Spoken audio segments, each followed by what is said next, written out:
And I'm sure you've seen this kitty during our services too. This is Luna, so named after the moon, obviously.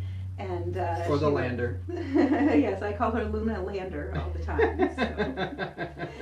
And so sometimes we have her up here, sometimes we have Minerva up here. There are many things that you can do. You can learn so much from animals. And I'm a little partial to cats. I believe you can really learn a lot about cats, yeah. But all animals. We can, you know, when you pay attention to them, when you listen to them, there's a lot you can learn about life. We're actually going to be bringing a little bit of that later on in our discussion about psychics and intuition. And so psychics, sometimes that word stirs up a little bit in people too. So there has been back in the late 1400s, mid 1400s, yeah, so the 15th century. Yeah. There was the Pope at the time decided to squash the whole concept of psychic spiritualism or whatever, and they actually, I apologize, I didn't print today, so let's see. So he actually went through and squashed it and said that, I forgot the name specifically. I have it in here somewhere, but they named it, basically it's the hammering of witches is what it translates to, is the name of the approach to what they were doing, and he named it himself, and so the whole concept was anybody who did anything that was spiritual, talking with those that had passed, foreseeing, anything that was outside, basically, you know, farming and chatting with other people, was you could be dubbed a witch, and that's when the start of actually a motion concept came from. Now, which I personally find interesting because of the fact that the heads of most churches say that they talk to God themselves, which to me follows a real close line of the exact same concept of what they were persecuting people. Speaking with the saints, speaking with God. Right. And the reason behind it was that they were saying that if people try to do this, then they are searching for power and they're trying to have more power than they should have. Yet at the same time, it's the heads of the churches that are saying that they are allowed to do this. And we've seen this a lot with different churches. Yeah, well, you know, power, they're always in a hurry to separate other people from them and to prove how much power they have over others. So. And yet at the same time, earlier on in Christian history, there was, you know, we had Jesus, which everybody absolutely celebrates, and he was one of many prophets at that time that would see into the future. He and many other people. Jesus is the main one that we still talk about. And well, and he did healings. He saw future events. He was supposed to do magical things, and all of these things that the thing that they say is wrong to do is the thing that we why we put Jesus on this pedestal. And he said that we should be like him, and that we should do the things that he does, and that laying on of healings that he does is a technique that we can still do now. That'll be in some of the classes later on, is that laying on of hands technique. And so it's just interesting over time, and this happens in many facets, not just in religion, in many, many facets. We go through these phases in life where something is really celebrated and really revered, and then we're told that that's not the thing to do anymore. And then it shifts, and then it lasts for many other generations. We see this actually in bad dieting. There's always the new thing that comes out, and oh my goodness, if you just do this, this is perfect, this will fix your life. And then it's, oh, that's terrible, do the absolute opposite, don't do that, do this instead, and ban that. And so it's almost like this human nature where we sort of want whatever is the opposite of what is now is the trend. I think it's our rebellious fate. I mean, that's how as a species we're always trying to do bigger, more, and different. And being that I don't think we really accept the fact that there are very few things under the sun that will ever be brand new. We've either done them a couple generations ago, it may have been 100 years ago, but most likely if we're doing them, they've been done before, and we're just cycling back to doing them again. And it just as a concept, I mean, everybody knows, what is it, like 30 years that for fashion and stuff, it all comes back around. And why? Well, because there isn't anything new. You can only do your hair so many ways, you can only wear so many different types of clothes, but you can make something bad and then bring it back later as something good, and have a little bit of a twist on it when you bring it back, which is exactly what the fashion industry does. That's exactly. And in so many facets of life, that just seems to be the pattern. Yeah. Now the thing that surprises me is the one thing that seems to actually have held is the concept that psychics and speaking with the people that have passed, mediumship, I think they were calling it in Wikipedia. There's a bunch of stuff about spirituality and spiritualism, and those things that for some reason they've managed to really lock that concept down and turn the concept, well, even just the word witch, you say witch and people literally start to freak out sometimes. Right, they and panic. I had never, when I met Angela, and the whole concept of a witch was, we were discussing, and I just was very, I never wanted to judge people for more than just who they are as a person. And so when we were talking about the concept of what a witch would be, I found it interesting because, of course, I had only seen television shows and the cartoons, and so it was this, this evil lady that had these magical powers that was going to grab somebody and it was going to do horrible things to you. And but of course, I don't judge people. That whole concept was, to me, I mean, of course, I always thought it was put on as a it was taking something we didn't understand and making something sort of comical out of it. I mean, I didn't really think that people believed. Well, at the same time, I don't think I'm surprised they believe in the whole concept of a black cat is bad for you. And to me, that just, it makes my brain hurt. But anyway, but the idea that a witch would be anything but who the person was who was doing the things that they do that's all people are. People are only who they are. And just because they are one thing, that whether you understand it or not, it doesn't make them a bad person, ever. That never makes them a bad person. Now, if they started out as a bad person, then that might be true. But most people are who they are, and almost nobody I've ever met in my life is all good or all bad. Mm-hmm. Right. And our actions we do show who we are through our actions, but it's not just the action, it's the intent behind the action, because a lot of times we'll perceive something that somebody is doing, and it's needing to know their intent. And that goes a lot back to the communication that we've talked about before, too. Absolutely. And having real good communication and asking questions if something doesn't make sense to you, or if you're concerned about something, ask questions, delve into a little bit better, find out more about what their side of it is. And so with psychics, so one of the questions I was asking on Facebook is, what do you think about psychics? What do you think about intuition? I was very interested when we first moved out here, because coming from Arizona, it's very open in Arizona. It's just well known that this is what people do, this is what you practice. The police departments tend to use psychics regularly. Sedona is like a huge mecca in Arizona for a lot of psychics. A lot of people come from all over the world to experience the vortex that's in the ley lines of the earth that kind of just comes up through the area. I think it helps that it's super beautiful out there. It's gorgeous. I miss rock climbing in the red rocks. Oh my God, so it's so beautiful. And the people there, of course, are being sort of naturalist. Really, it helps to emphasize the beauty because everybody's always talking about it. So right. And so coming from there, where it's just very accepted, it's very open. I had a long-standing business practice there,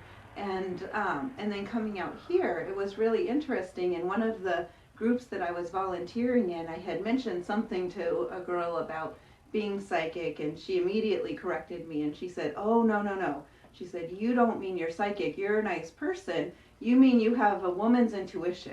And I was thinking, what? Really? So well, it's nice that she knew her better than you, what you do. It was just very interesting, and it was very telling. And so I started really paying attention to a lot of the Midwest attitudes.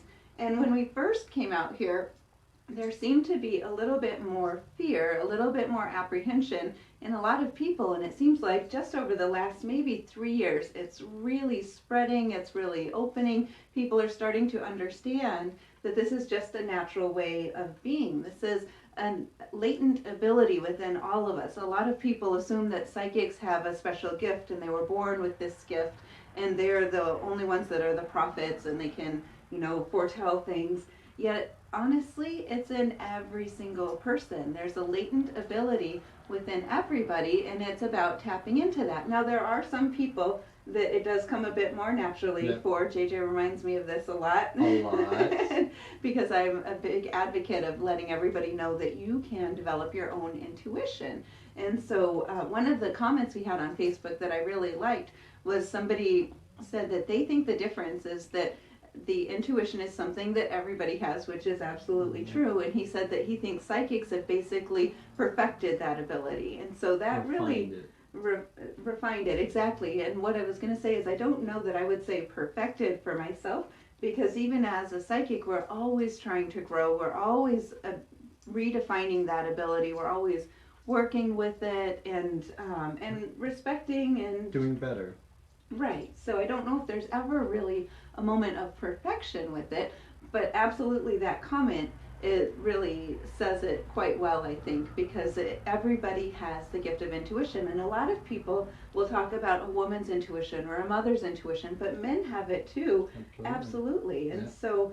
Well, and along those lines as a concept is when we first met, she taught me quite a few things, and I was learning how to do a lot of those things.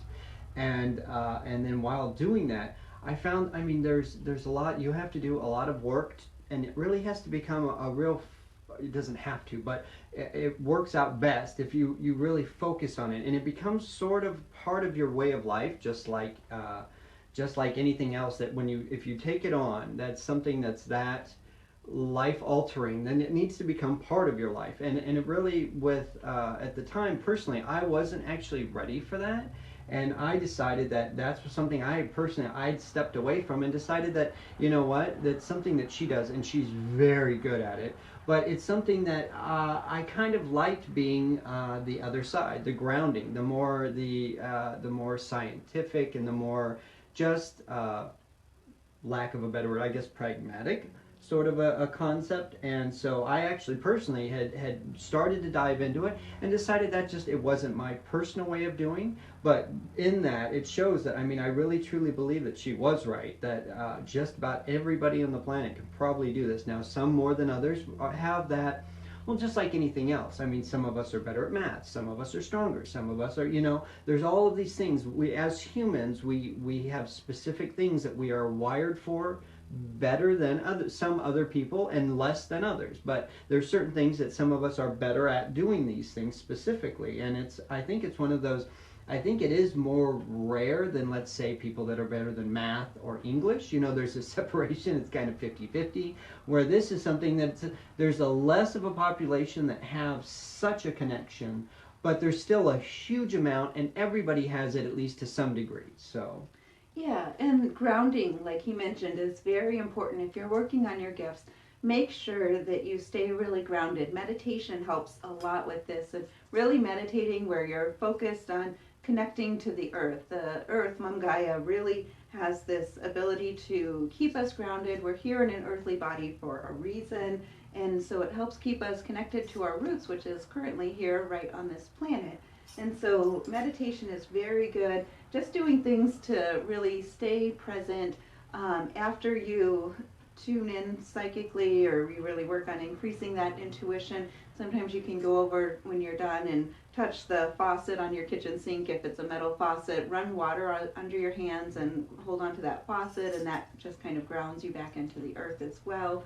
So simple things like that really do help. And a lot of the trends, it seems like, happen in series of 3, just like we talked about fashion. It seems like a 30-year segment, and with the Pope saying that it was bad because all of this was accepted during Jesus's time. And then in around 1452, I think it was, the Pope said that this was bad, and then it was about 300 years later, it was in the later 1700s, is when they declared that there was going to be a cease of persecuting witches, because entire towns were being killed because there was just a hysteria. It really didn't even match anything with being psychic or being a witch or any of those things. And so they decided to stop all of that about 300 years later. And fast forward now, so we've been in the next cycle of about 300 years where it's been really iffy. Some people have thought it was bad, some people have thought it was okay, and I think we're starting to turn the corner where we're realizing, here soon that this is acceptable, this is good, it is within everybody. How many people have heard about a twin who their twin is on the other side of the country and they know when something happens to them, and mothers frequently know what's going on with their children, and it's that same intuition, and spirits often come to people after somebody that's died. It's very common to hear stories of seeing the grandmother at the foot of the bed, or having different visions, and it's just a natural state of being. These things wouldn't happen if there was a negative to it. Well, it's just a natural state of being, and when you start to really embrace that and you start to use that in your life, and you just accept it and bring it in as a gift from spirit and as a way to connect to the divine, then really your life flourishes and things just happen and open up, and you can really feel yourself moving into that flow of life. And so we're going to be teaching more next year about opening those abilities, doing some different games to help you increase your own intuition in some of our classes. So I do look forward to that. And one thing when she says that when she says allowing yourself to do that, is a lot for most people. I think the first step of it, which is what I've seen her talk to people about. I think it's good whether you're trying to connect to your intuition, or if you're just trying to get through the day in a better way. The first step of just about anything that you do, if you want to be better at it, is you have to calm your mind. You have to calm your system. You have to calm everything down and allow all of the noise and the thoughts and the stresses and the background worries and all of that stuff, all of those emotions and all of that noise that we have on a daily basis really gets in the way of most things. Even if you just want to be a better person, the ability to just calm your mind so you can focus on things as you're doing them all by itself really helps. But I think that's one of those things that if you really want to start to connect with yourself on your inner terms, from what I've seen of everybody that we've ever talked to that has grown or learned from that, or even gone from having no idea into doing mediumship and helping people, healings. And the biggest thing always starts with the idea of calming your mind, and you listen to that little voice in the back of your head, or that sensation. Some people, you get that feeling kind of in your stomach, something's not right, or something is good. Some people I've seen where they get, she's a perfect example. She gets very excited, and when something good is about to happen, she's just gets like, oh my God. It's kind of funny. And so I'm just like, what's going on? She's like, I'm not sure, but I think it's something good. So, but now I think most people, because we fear negative so much, instead of seeing the negative as a learning thing or something, we really fear it. And I think that's where it's that fear of it that comes with that, where you get that pit in your gut. And but there's all of those voices that you can hear. And if all by itself, and like I said, and even if it's just those voices that might just be, yourself talking to you, or you might have some special abilities, and you might start hearing things of future events, people that have passed, things that are going on with other people, and you just never know what's going to kind of come out of the quiet. But until you quiet your mind, you really can't figure out what's there. So. Right, and so just a little history on my experience too. So my first psychic dreams happened. I've been asked this a lot lately, and so that was kind of what prompted this topic today, because I've had a lot of people asking me, especially since we just did the seance at the Holly Hotel. I think that was part of what sparked it in a lot of people. But so my first psychic experiences, I don't remember. My mom tells me about them. I was 2 years old, and I had started screaming my aunt's name out in the middle of the night. And in the morning, my mom found out that she had hemorrhaged and she was in the hospital. And then 6 months later, I started screaming out the name of her best friend, Mary. And so she immediately called her, found out she was also hemorrhaging, and so she was able to get her to the hospital. And a lot of times these things happen for a reason, so that you can act on something, so you can change the course to turn it into something positive. But so anyway, back to my experience. So that was, I was 2, and then 6 months later, it happened again. And then it just kind of continued. I remember being on the playground in like, I don't know, third or fourth grade, somewhere around there, and talking to the other kids about being psychic and how the abilities worked, and predicting things with them. And then I remember when I was 12, I was going through a lot of the things that 12-year-olds go through, and started really working with my angels quite a bit. I remember seeing my guardian angel for the first time at that age, and really started developing that relationship. And then I started, as I got older, I worked into having a practice as a metaphysician, and through that, whenever you do body work or massage therapy or energy work, you're right in the midst of other people's energy field. The energy field goes about 3 feet off of the body, and so when you're working in that energy field, then you're going to be picking up on things about people. So I started adding in a large component of my practice was also doing the readings with that. And then as I got older, and then once I started to get really sick, I had was still doing it quite a bit with friends and with myself. And then when we moved to Michigan, I sort of turned my back on it for a while. I went very much into the business side of things. I worked really hard to just shut out all of that because I was just kind of tired about it. Sometimes it gets a bit overwhelming if you're out trying to have dinner and you're hearing the chatter of other people around you, or you're knowing what's going on with this person or that person, and it doesn't always feel appropriate to go up and tell them about it. Jade tells me about how a lot of times I would do that. When we first get together and stuff, we would be around, and she just had this ability she would just walk over and just mention something to somebody, and they would just burst into tears.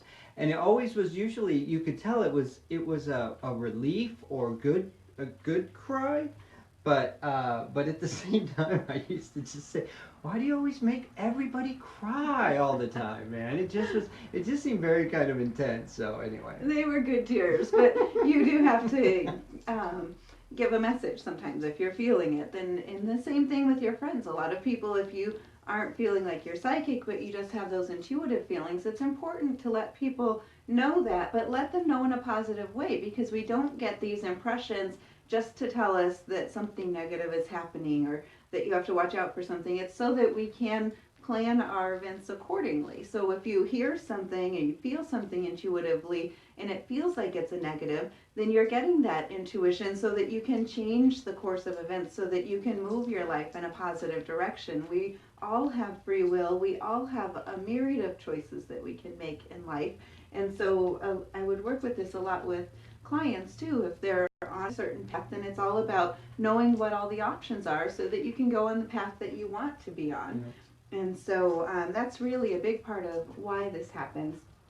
So when we moved to Michigan and I had shut all of that out, I was really kind of relieved to have my mind quiet and just back to myself again, really focusing on the business aspects, so fundraising and nonprofits and working with cats and all of that. I would do Reiki with the cats at the Humane Society and some of the other cats too, but I was really just kind of happy to have quieted everything down. And so it's been over the last probably 2 years now, I think. Years, yeah. About 2 years that I've started to get back into it again, and just kind of testing the waters again, because I'm just feeling so called back to that. Might be 3, but I was wondering if it was 3. It might be about 3 years now.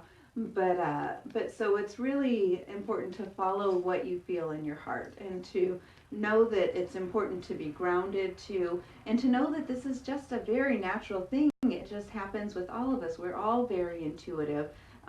There are men, women, children especially. A lot of times you'll see children and they'll talk about, seeing their imaginary friends or things like that. And so a lot of times children are just so open. They just came from the other side. So they're very in touch with the other side when they come here. And so encouraging that, listening to that, paying attention to your animals. Cats are very perceptive intuitively too. You can really see cat behavior. They see the spirits and the angels and all of that around us. And they look past you all the time, when they look just over your head and stuff. And it's a lot of times I think because you can see them watch something that's just right here sometimes, or here. Which is what he would complain about that I would do. Crazy. Because that's a lot of times where the spirits are. Well, yeah, I'm having a conversation with her, and she's going like this over my head, And I'm going, I'm here. Sorry, I'm talking to your angels as well.